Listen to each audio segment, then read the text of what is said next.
అది కాదండి, నేను రైటర్ని.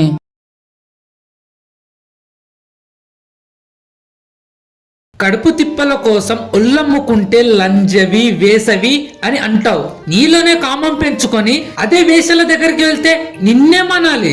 ఆమెకున్న ఏడ్పుని, ఆమె వేసుకున్న మేకప్ వెనుక ఉన్న బాధని చూసే కళ్ళు ఈ సమాజానికి లేవు.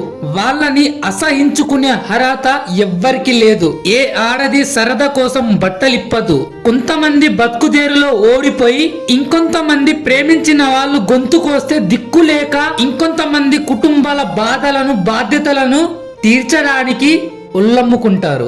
ఆమె కడుపు నిండా తినాలి అంటే ఆమె కంటి నిండా ఏడవాలి. పిల్లలకు బట్టలు కొనించాలి అంటే తల్లి బట్టలు ఇప్పాలి. వాళ్ళు గుడ్డలిప్పి అమ్ముడు పోతే మీరు గుడ్డలిప్పకుండా అమ్ముడు పోతున్నారు. అంతే తేడా.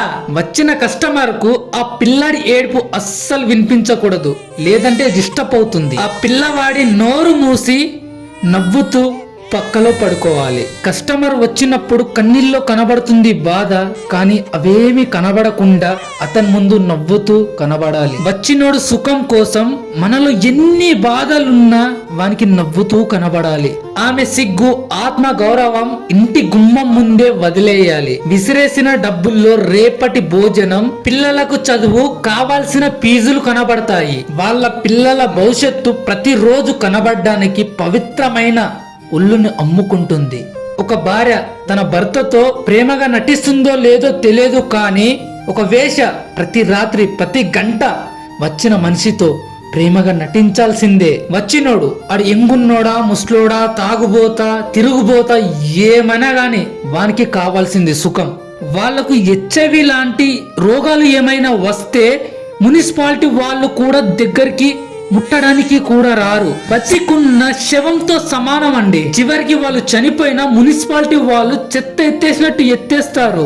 బ్రతికినంత కాలం సమాజం ఆనందం కోసం వాడి పడేసిన బాడీ చనిపోతే మట్టిలో పూడ్చడానికి కూడా పనికి రాదు. ముఖ్యంగా కామందులకు తెలియాల్సిందే, కామంతో కళ్ళు మూసుకుపోయిన మగవాళ్లకు రోడ్డు మీద చిన్న పిల్లలు గాని, ముసలోళ్ళు కానీ, ఇంట్లో ఉన్న ఆడపిల్లలకు కానీ పీక్కో తింటారు. ప్లీజ్ వీళ్ళని అసహించుకోకండి. భయ్యా, ఇల్లు నీటిగా ఉండాలంటే చెత్తకుండి ఎంత అవసరమో సమాజం నీటిగా క్లీన్ గా ఉండాలి అంటే వేషలు కూడా అంతే అవసరం. ప్లీజ్ దయచేసి వాళ్లకు ఎప్పుడు ఏమి అనకండి, చీ అనకండి. కామంతో కళ్ళు మూసుకున్న మగవాళ్లకు నిందించండి. వాళ్ళు చేసిన వ్యభిచారం కాదు, ఆకలి మరిగిన అత్యాచారం. ప్లీజ్ భయ్యా, నేనేమైనా తప్పుగా మాట్లాడితే కామెంట్ పెట్టండి. నేను రైట్ మాట్లాడిన కామెంట్ పెట్టండి. ఈ వీడియో నచ్చితే ఎలా అనిపించిందో షేర్ చేస్తారనుకుంటున్నా. Thank you so much.